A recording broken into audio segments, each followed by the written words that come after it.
Good afternoon, ladies and gentlemen. I know it is Monday and it is the last session. I'm glad you're still here, and certainly it is not a panel that you wanted to miss. My name is Vanessa Hayes. I am a portfolio manager at State Street. I mainly deal with institutional investor, manage the currency exposure and currency overlay.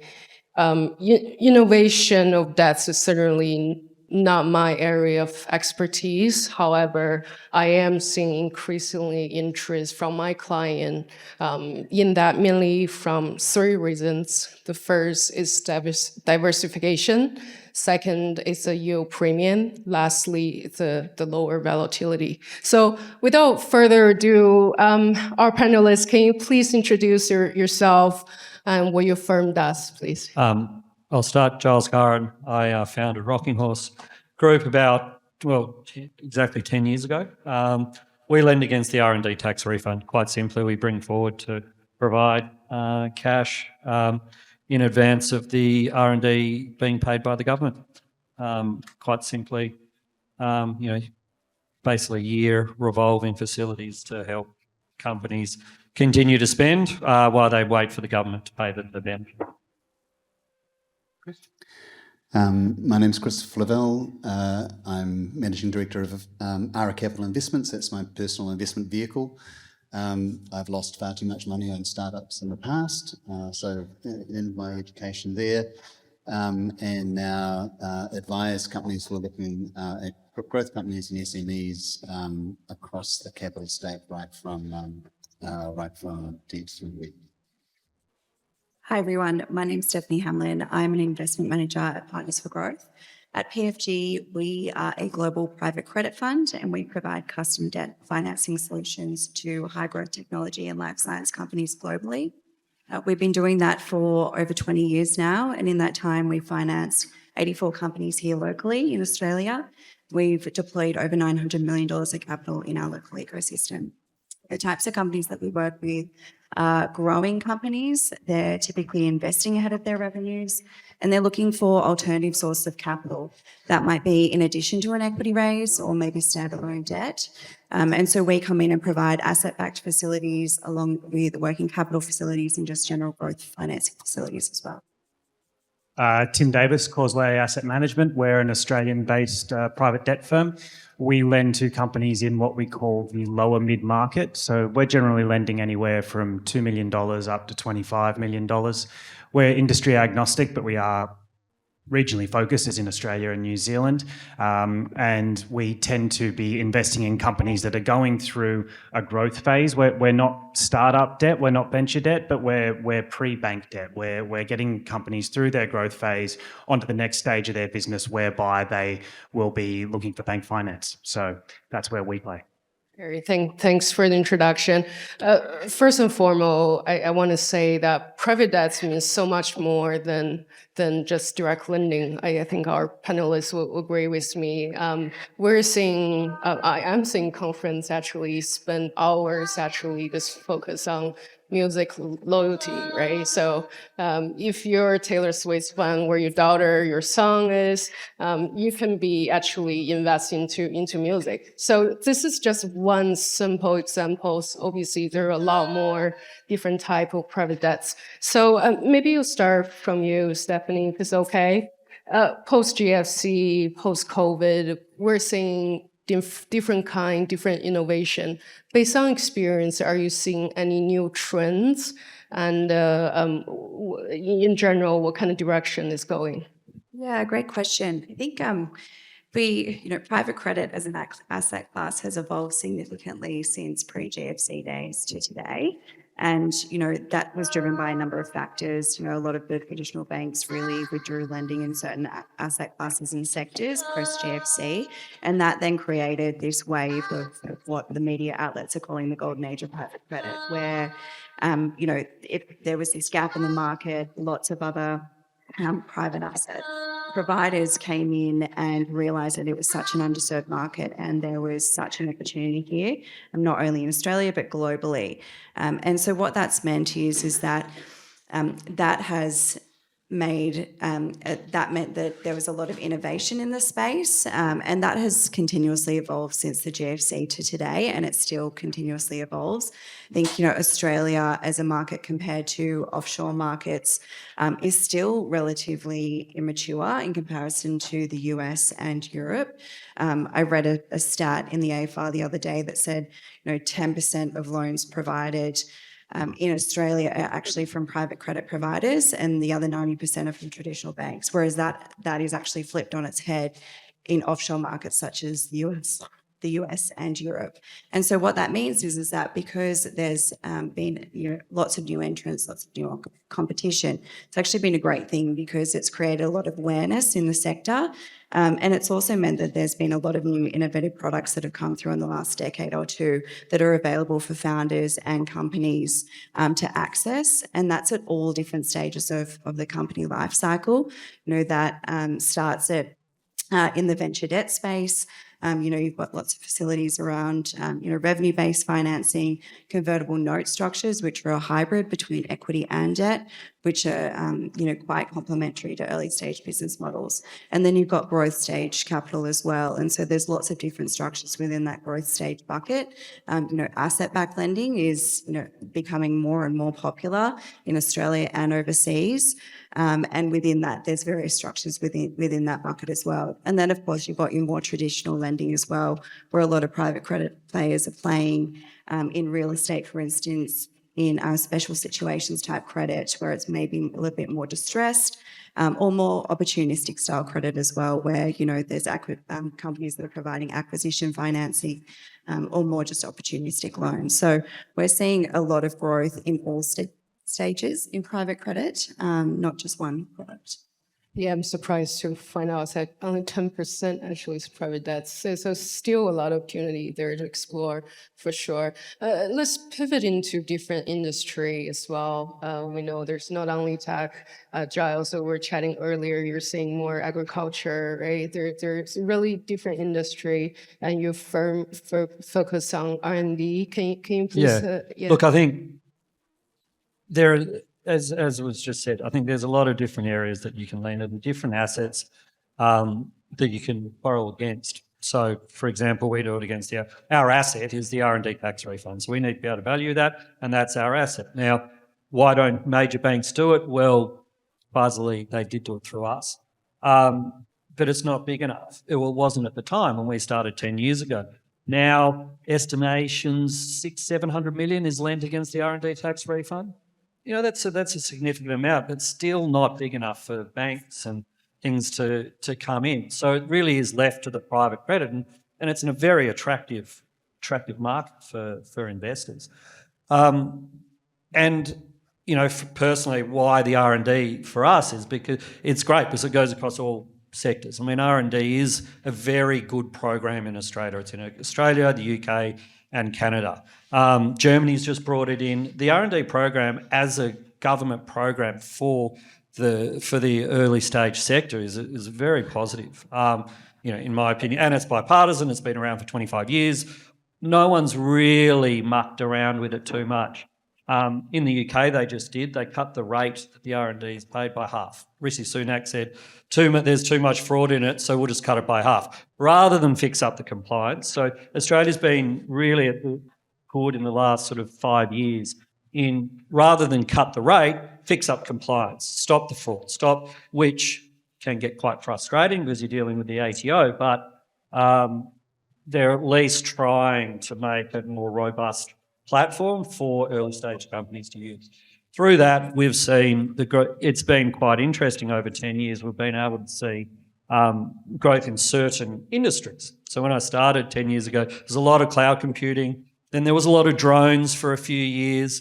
Then there was quite a lot of agri that was coming out. Now it's obviously AI, and a bit more AI.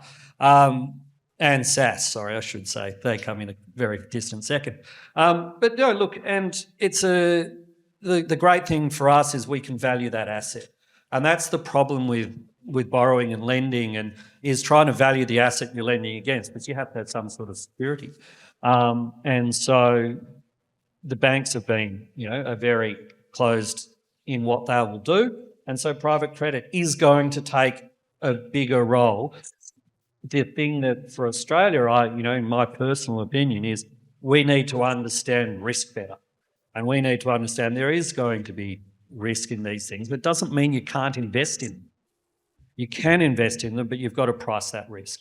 And if you can understand that, then you can lend against it, because debt is, in the end, should be for companies better than equity.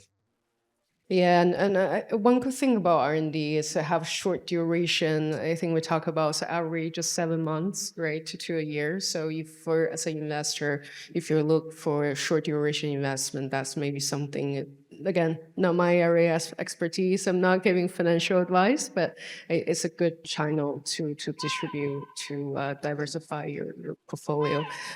Let's talk from an investor angle. I think that's probably you're interested. Chris, you have a very successful career, continue having very successful for your firm, our Capital. Based on your experience, where have you seen that the innovative debt solution help the startup you advise and invest grow? Thanks, Vanessa. I think the important thing is to match whatever capital you're raising against where the firm's at on its growth cycle and what the cash flows are. So the exciting thing is just about all of the new solutions and fintech solutions that are coming out in the marketplace now. So banks used to provide sort of basically debtor finance for being able to finance the debtor, but most of the banks are out of lending anything under 3 million now, which is why we have so many new credit managers in Causeway and others are coming into that area of the market. But the cost of that capital is actually quite high. And the reason why a company can afford to pay that is because they can't get funding from anywhere else, but it's a lot cheaper than equity funding. So the cost of debtor finance might be anywhere between, the nominal cost might be sort of 15 to 20%, but when you put in place, when you look at unused facility lines and other things, the all-up pricing of that is usually in the order of 20% plus.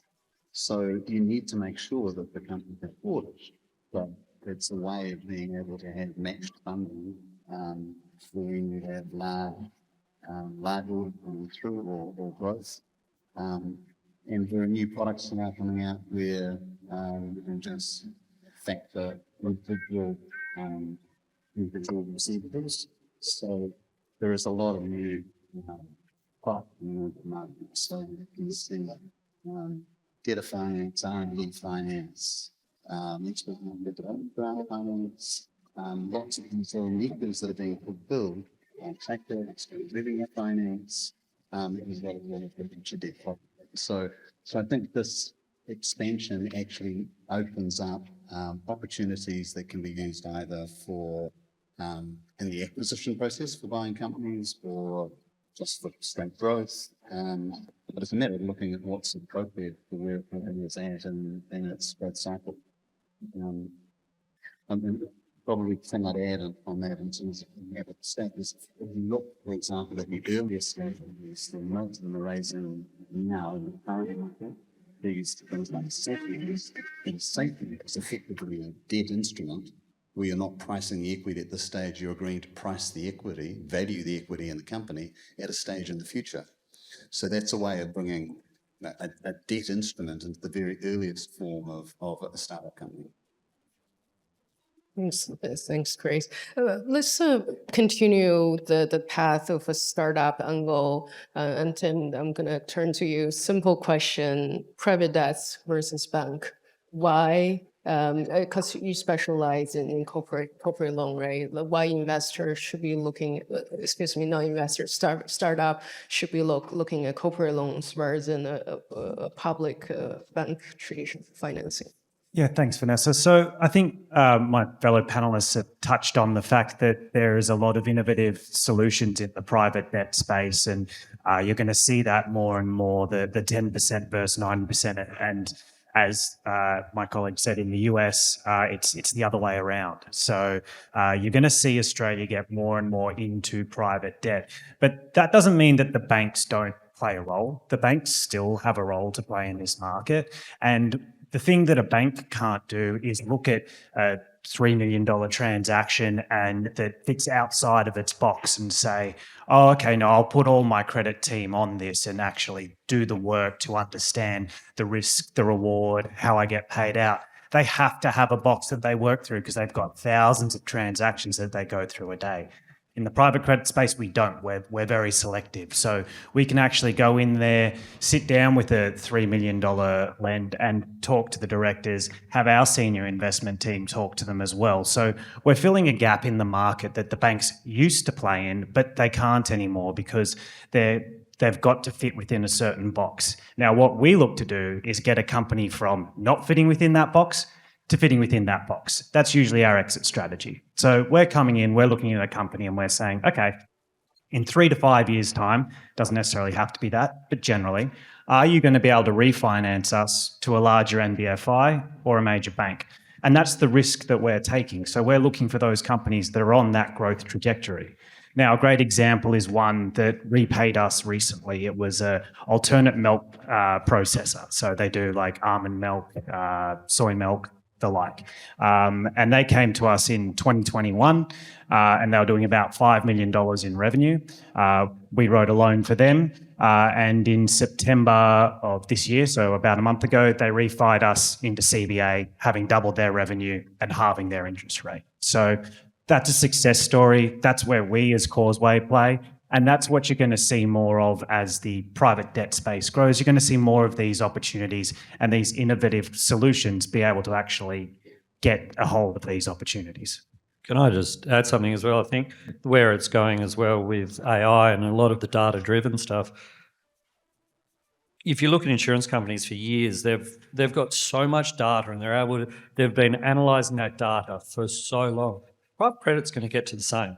With the ability to actually analyse data and really refine it down into such minute sort of details and then be able to lend. And it gets back to my point before, is that understanding what your asset is and being able to analyse and, take huge data sets and then analyse those. And your private credit is going to go down the path of insurance companies and being able to take massive pieces of data, and because the world is becoming a much smaller place, there are so many comparisons you can take from all over the world into Australia, into any other country.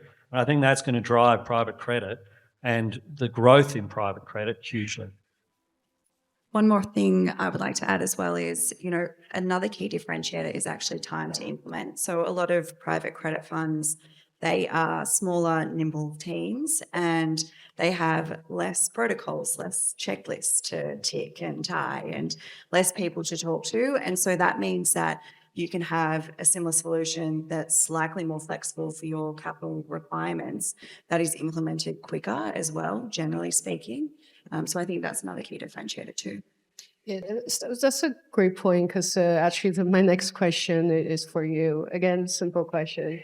Equity versus private debts, right? From a again, non-investor startup angle, sometimes you do not want to dilute your equity early, and you may want to look into the equity may not be the best strategy for you, right? It's a grow wise. What's your thought on that one? Yeah, so there's quite a few differences actually. And I will just start by saying that you don't have to pick one or the other. Debt is actually quite complementary to raising equity as well, and you can have a solution that has both.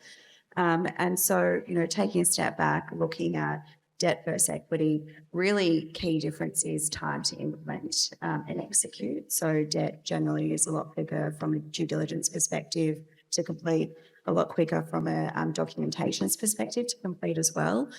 So that is a key driver. So if you're looking for debt for a bridging round, for instance, that may be quicker to implement than raising equity. My fellow panelists touched on that you don't actually, with some debt instruments, and most of, actually all of them, you don't actually have to have your company valued. So that is a key difference. Separately, one of the biggest differences is around dilution. So a lot of debt products are up to 80% less dilutive than raising equity. And for founders and for shareholders, that is a huge difference, and not only from a cost perspective, but also from a time perspective as well. So, that's really one of the most sensitive points is around dilution savings. There are some debt products out there that are 100% less dilutive, but most in the venture debt space are up to 80% less dilutive. So for founders, that can be a great option.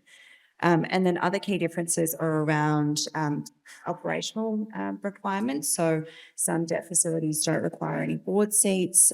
Some may ask for observer seats, but I would say that's quite rare. And then separately, debt facilities do have reporting obligations and financial covenants, and will likely take some form of security over your company. So that is something to be mindful of. And, stating the obvious here that debt providers do want to be repaid. And so, generally there are cash flows associated with those loans, whether it's interest, whether it's principal repayments, depending on the structure. A debt provider is looking to be repaid, and they generally don't want to convert to equity. So that is a key difference with the market as well. But, fast to implement, flexible structures, and actually not all of the capital needs to be committed and applied from day one either. It can be tranched. So that's flexible. Yeah, thanks for that. We talk about from a startup angle. Now let's pivot to investors angle. And I do, as a financial service professional, I will always want to make sure the investor is protected. Tim, what's your thought on that as an investor looking into private debts? How investors can protect themselves? Yeah, so that's a good question, because naturally as private debt grows and you see more opportunity, there are going to be more people who enter the market. There's going to be more managers who enter the market. Sometimes that does attract bad players, and unfortunately that's the case in anything. So when you are looking to invest in any asset but private debt, you want to make sure you do your due diligence on the manager. Do they have the experience? Are they true to label? When I say true to label, private debt is a broad spectrum. It's property, it could be corporate loans, it could be asset-backed security, the list goes on. The manager has a lot of opaqueness is the wrong term, but they have a lot of a power imbalance in terms of they can see what they invest in and the investor cannot. So you really need to make sure you do your due diligence on the manager and understand, are they being true to label? Are the investments they are making actually what they say they are making? And then the other key thing would be making sure that the management team has experience. You want to make sure that the team who is investing knows what to do when things go wrong, because that's really what finance investing is about, right? What happens when things go wrong? We can all invest in something and, if it returns 10, 20, 30, 40%, great. What happens when your capital's at risk? And do you have a management team who's actually experienced things that have gone south, and how have they managed their way through portfolios that have gone bad? That's a great point. When the market's under stress, that's the reality check coming in. Now let's focus on the main core of this panel is about innovative solution, right? So I'll open to everyone here. What do you think is potentially we're going to be seeing in the future? And or let me say another way, they are innovative energy transition, sustainable development as well. Any area or development that can be captured. Anyone?